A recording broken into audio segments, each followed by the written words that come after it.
Hello everybody, it's the me, Game Penguin 201 today. That's right, this is part 2 of the Icon Era / Harman Smith week, I guess. And this one's going to be the second part to the part that I alluded to in the first part of talking about, well, Harman saying that the Steam Deck is a failure. Now, of course, in my opinion, I don't think that the Steam Deck in and of itself is a failure because it led to a lot of innovations in the tech space, apart from it just being, pretty financially viable, given that Valve is still producing them. Now, of course, they are producing them to order for the most part, is what I can say, but that's still, fairly decently good, and again, this is Valve we're talking about here. They don't do anything necessarily by the books. But of course, this did lead to Harman Smith when he saw the numbers and saying, oh, well, they didn't sell as much as Nintendo, therefore it is a failure. And a lot of other people, at least specifically in Icon Era, also decided to do. But again, if you think that Icon Era is a reputable source, one, you left the part of your brain that actually does higher level thinking back at the dentist's office when he did a lobotomy on you. But two, Icon Era also uses other people, such as Japan Hates Xbox, as well as Zubitech for reliable sources. So again, if the first part of getting your brain back didn't fix it and you're thinking that they're an actual good website, that should show you how actually unbiased they technically are. Most biased people I've ever heard. But of course, Joe from Seattle also already did this, so I'll probably link at least his video on this in the description, or at least his channel in the description, so you can go and check him out.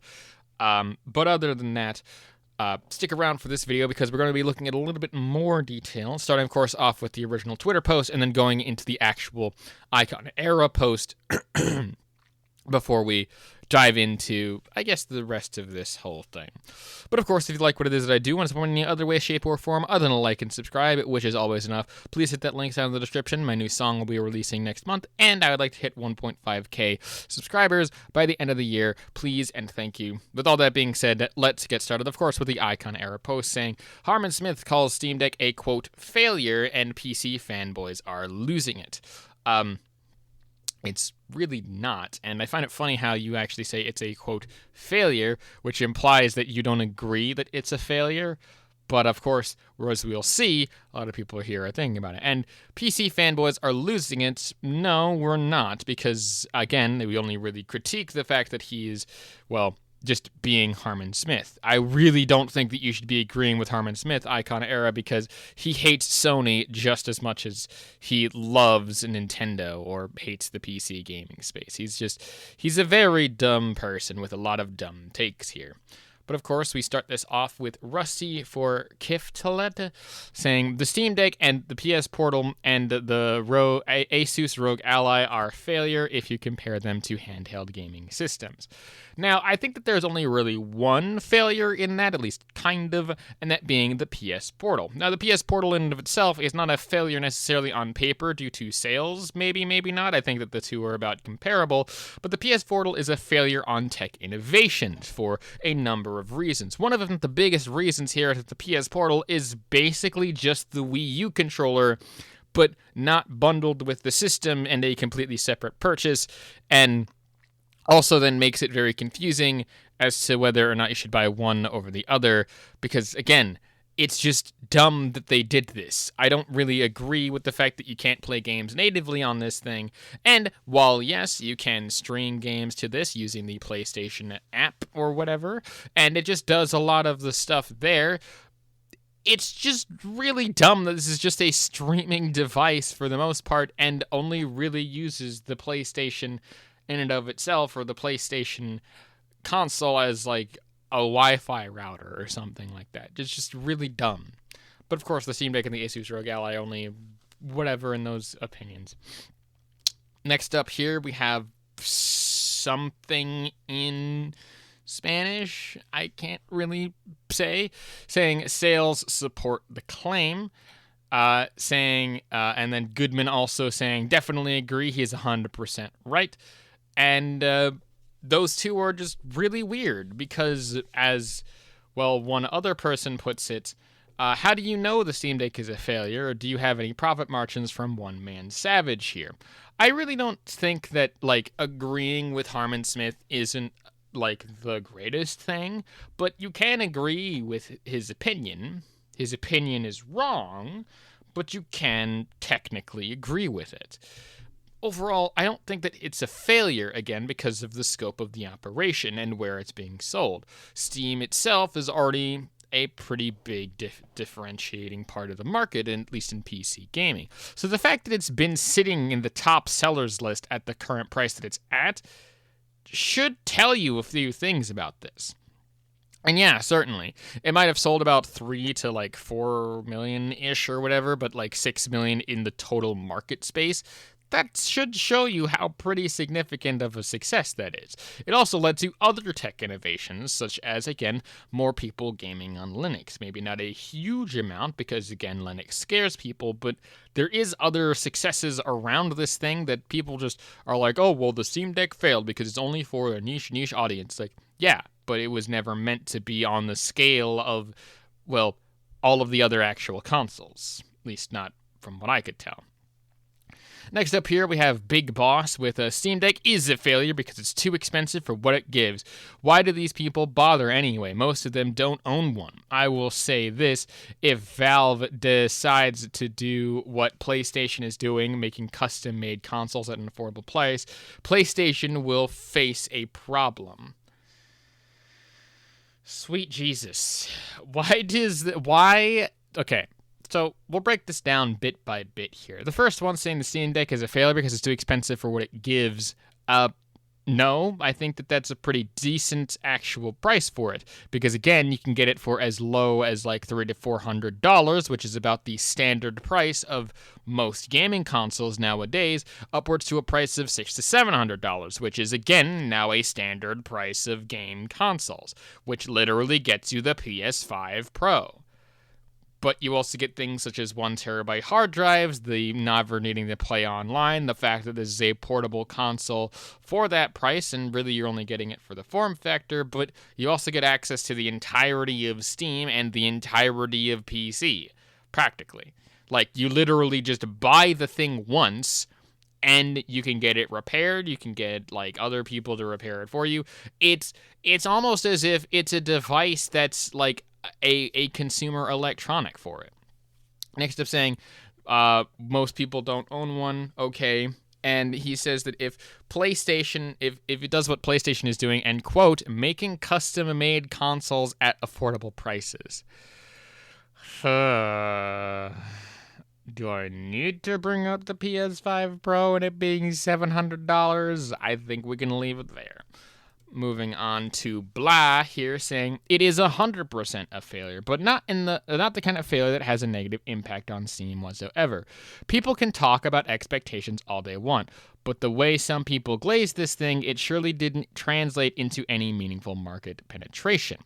I mean, meaningful market penetration really also, in terms of making an entire niche market with competitors in that space, yeah, that's a pretty decent competitive penetration of a pretty competitive market, if you think about it. Again, you're competing with people like Nintendo. Now, people like Nintendo do tend to make a lot of these different sorts of impacts in the console space, but again, they were really the only ones that were trying to go after the kind of console portability niche. They had been in the handheld space for decades at this point.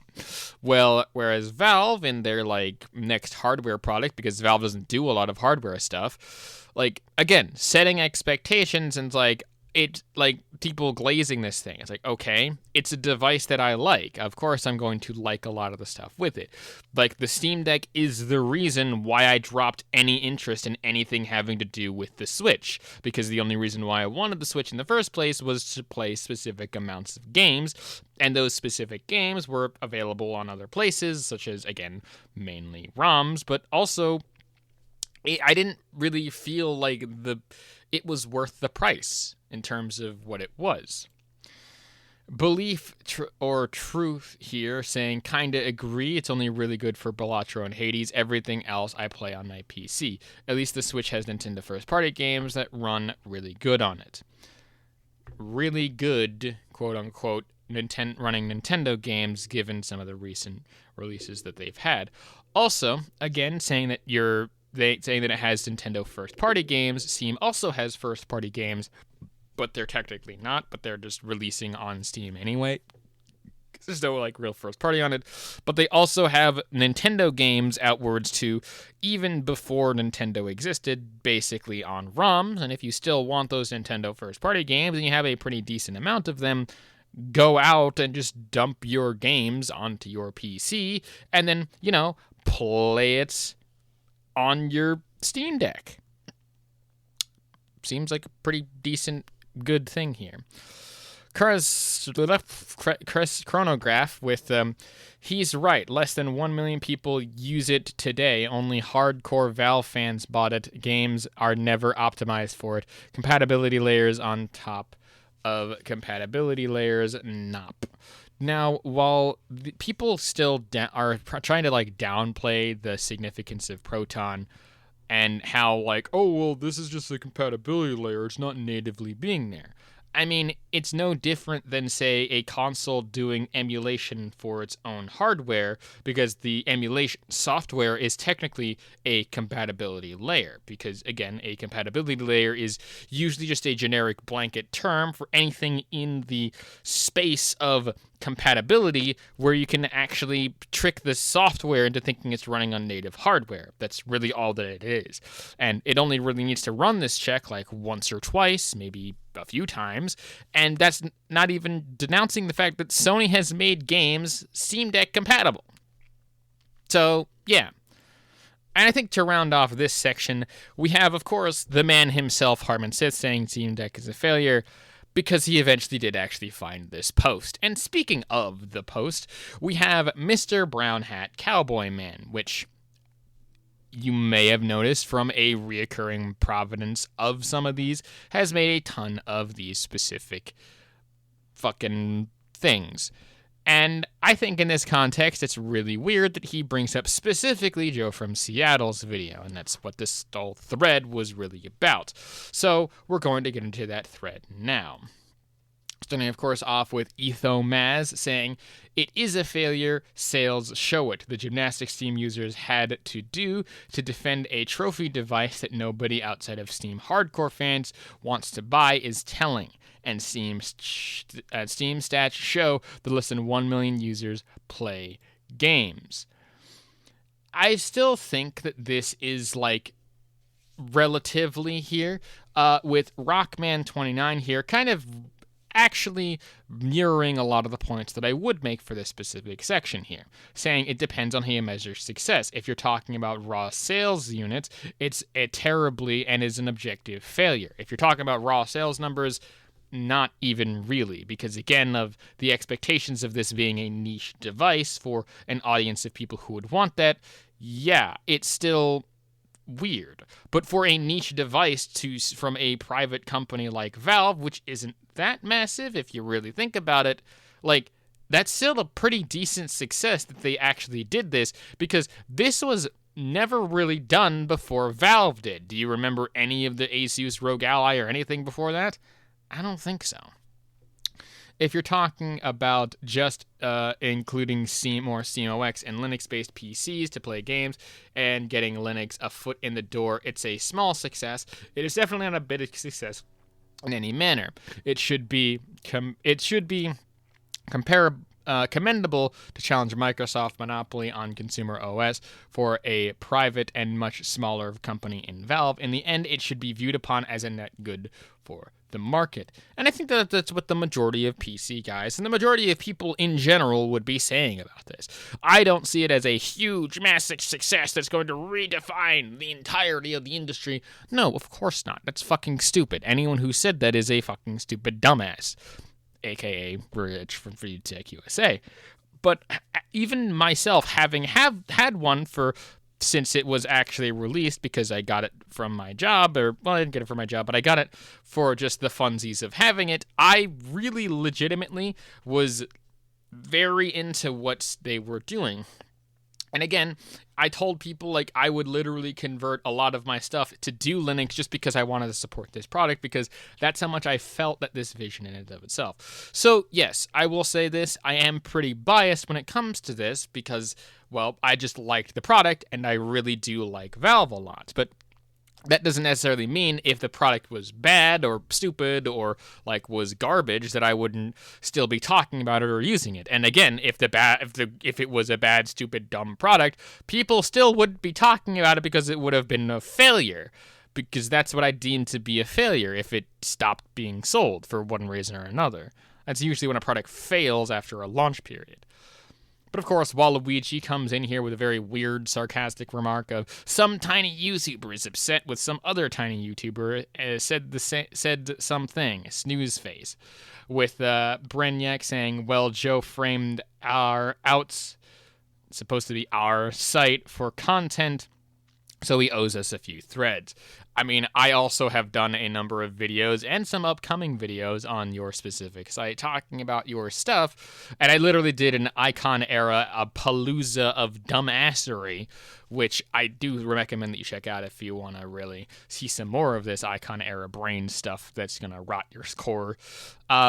Where's my threads? Where's my people yelling at me? I would love to have people yelling at me, but whatever. Going back to the conversation between like Rockman and Ethomaz here, we then have Steam. The Steam OS doesn't take Linux anyway. Steam games are being developed to Windows only. It is the false marketing, lol. You get Windows games to run on Linux, translation/emulation, and say, we are supporting Linux, lol. In fact, the existence of Proton and Steam makes no game will ever support Linux. If Valve really wanted to support Linux, they should release tools and API for Linux to incent developers to port games to Linux, and their Steam OS could run games natively and not via Proton.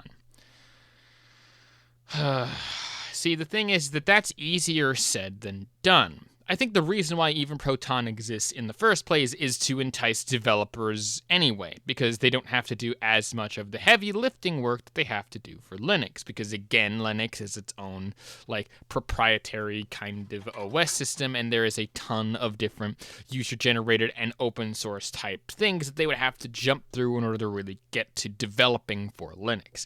Any Linux person will say to even open up a specific folder, you have to do this command and then this command and then run this thing and blah blah blah, and that whole like process, being able to have a turnkey solution, is important for the general gaming populace and for the general public in general. I've said general so many times it's starting to lose meaning, but there's a reason why products such as the Easy PC Fix, or products like the Easy Online Converter, or products like, I don't know, the PlayStation console that you guys simp for are so interesting, because yes, they use custom OSs and systems and stuff like that, and they're made to customize, or they're made to be custom to the actual companies and corporations, but they're still big enough to where they release those systems so that way they can entice developers to do that. Saying that it doesn't run natively is bullshit, because like technically speaking, if that were the case, you should also then be against anything having to do with emulation, even emulation from the actual companies themselves who do that, because they're still using that same compatibility/translation layer, at least on their own systems. I don't know, dude. I don't think that you understand enough of the actual thing. But of course, Rockman here decides that he agrees, saying, even for me personally, it is still hard to move away from Windows due to so many compatibility issues. They really should commit to native Linux as an alternative if they really want to make a meaningful play in this area. Agreed completely. I don't know if they will. I think that they should do it, I guess. If I'm thinking about this specifically, if they want to make Linux like a better gaming platform, sure. But at the same time, you also have to realize it from the developer standpoint and also Valve's standpoint. Valve did try to do this, as we may or may not forget, with the Steam machines. The Steam machines themselves were meant to be kind of a competitor to the native gaming consoles at the time. It's just that SteamOS 1.0, which was originally, again, built on Linux, was not having any of those Proton layers, because they thought that eventually people would want to specifically develop for Linux. And Linux being such a small part of the market, none of the big developers would ever really bite. The reason for that, again, is because there is no compatibility layer. And again, it's a difference between having a, quote, turnkey solution versus just building everything custom. And yeah, you would kind of have to recompile several different types of files because the OS of Linux is vastly different from the OS of, say, Microsoft. But, again, from a developer standpoint, if you just have, like, say, a file to move into a specific location and then have to change a couple of settings, that would be super duper much easier in that context. There's already also things such as Wine and anything having to do with like DOSBox or like emulation, which are also technically, again, compatibility layers. Wine was specifically made to be a compatibility layer for most games, and it was community built. Why not make a compatibility layer more accessible? And eventually, hopefully, release an API for Proton to make it run more natively on Linux, giving people the tools and the toolboxes for it, which is what Valve eventually wants to fucking do. Why do these people not see that? Of course, Ethomaz comes in with a very more interesting dynamic here, saying the biggest issue is that it is a quote handheld, but the size, weight, and thickness doesn't allow it to be used as a handheld. That doesn't make any sense. And that is even more true for a longer period and have even the battery don't allow a handheld to use heavy games during battery in less than an hour. What is the point of having a heavy and battery if you're too small to hold playing sessions? It's not just the battery that's causing the weight issues, or quote unquote, causing the weight and thickness issues. It's literally just the size. And yeah, if that's the case for the Steam Deck, what do you think about, say, the Switch, which is even smaller and has even less room to work? I've said this once before, and I continue to reiterate this point as to the reason why, like, things like handhelds get rid of specific backwards compatibility, as well as why specific cartridges or specific discs or anything always have these different methods to them and blah, blah, blah. One of, if not the biggest reasons, at least when I was talking originally about the Nintendo DS versus to the Nintendo DSi or the the next Nintendo console, which again didn't have backwards compatibility outwards to the Game Boy, but the Nintendo DS did. The reason being is because of the space. The whole reason for getting rid of that extra port, which was very fucking massive and meant to play like Game Boy games, but could also do other things because it was a port with various functions. The reason why they got rid of that is because it took up too much empty space for them to put some of the actual fucking electronics they wanted to put in there. Same thing goes for the Valve Steam Deck. It's a very utilitarian kind of method where everything's there that needs to be there. The battery was probably done out of respect for the space. But again, they actually did a hardware upgrade, which they recently did and can do much easier than, say, for a Nintendo Switch or something, but that whole system basically allows you to upgrade specific parts, and they got a better battery life, maybe I think doubling or even tripling the original value, which is like, say, 4 to 5 hours, which is a big improvement over the original one.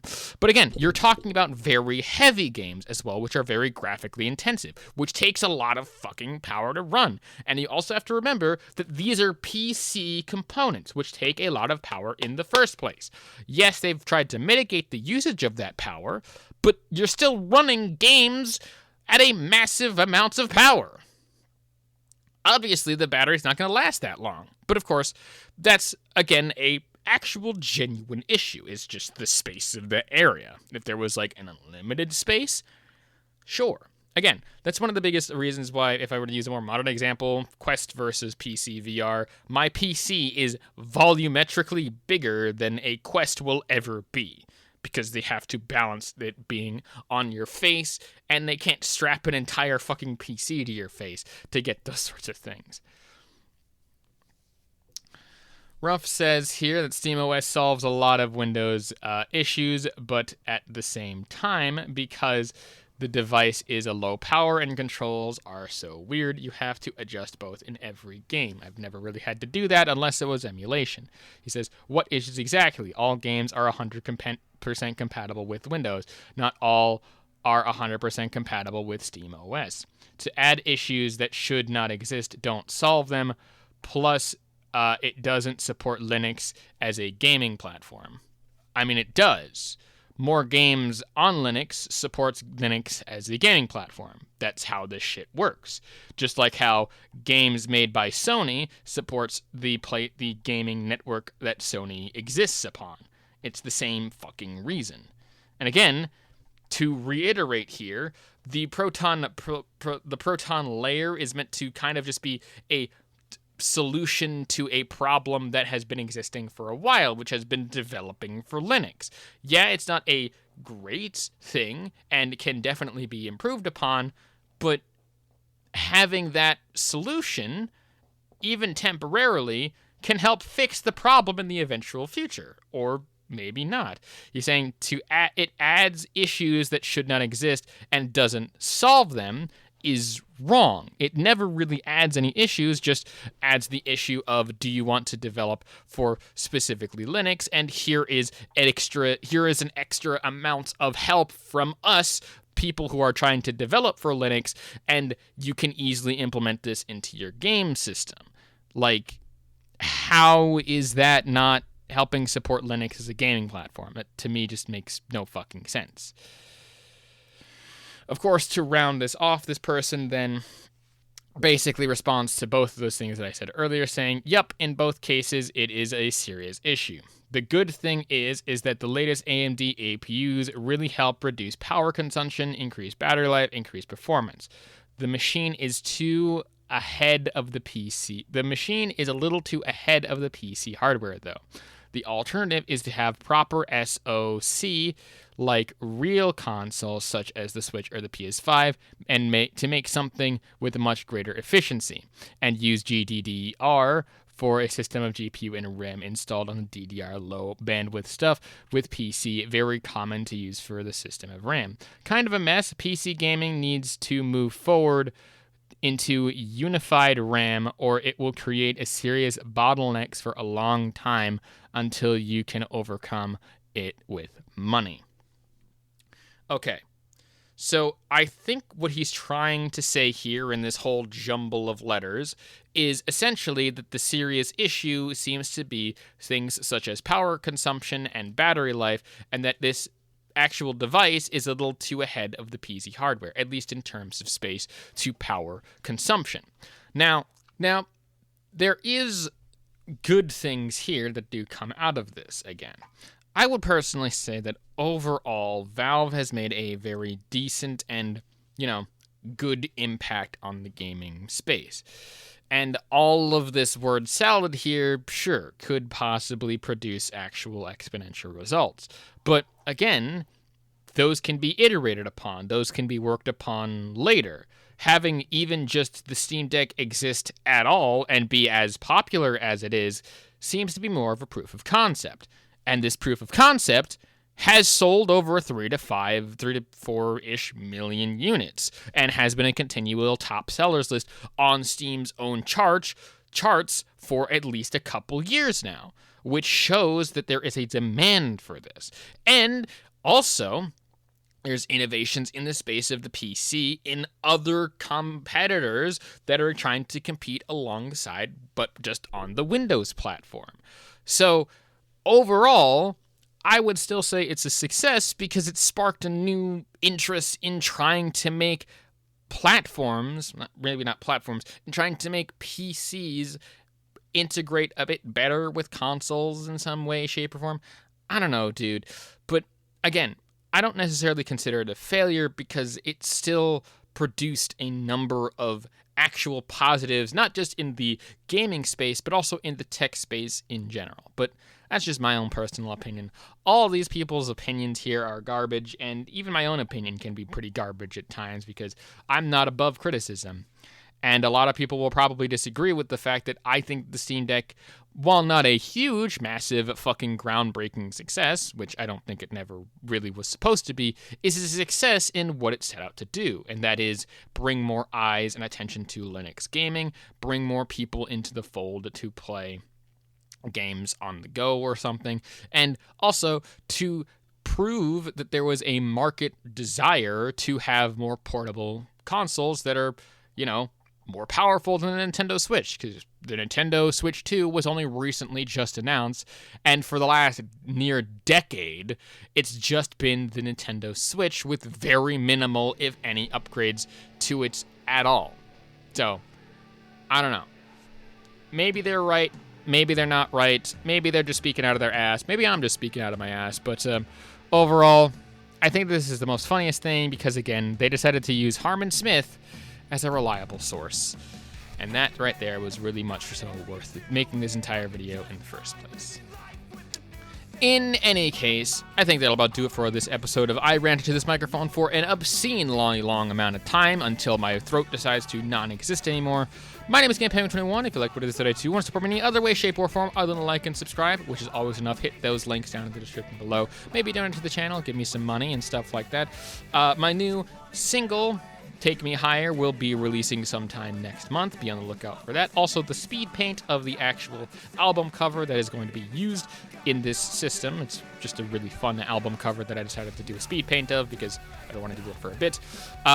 Also, be on the lookout for other things that I'm doing throughout the years. I'm probably going to start releasing more content, as well as starting to stream on Sundays for a single-player Sunday, where I just play a single-player game, or play just a game in general with you guys, and so do that. That'll be right here on that good old YouTube. Follow me on the Twitch and everything like that. And again, thanks so much for watching, and a peace! Hey man, can I get a favor?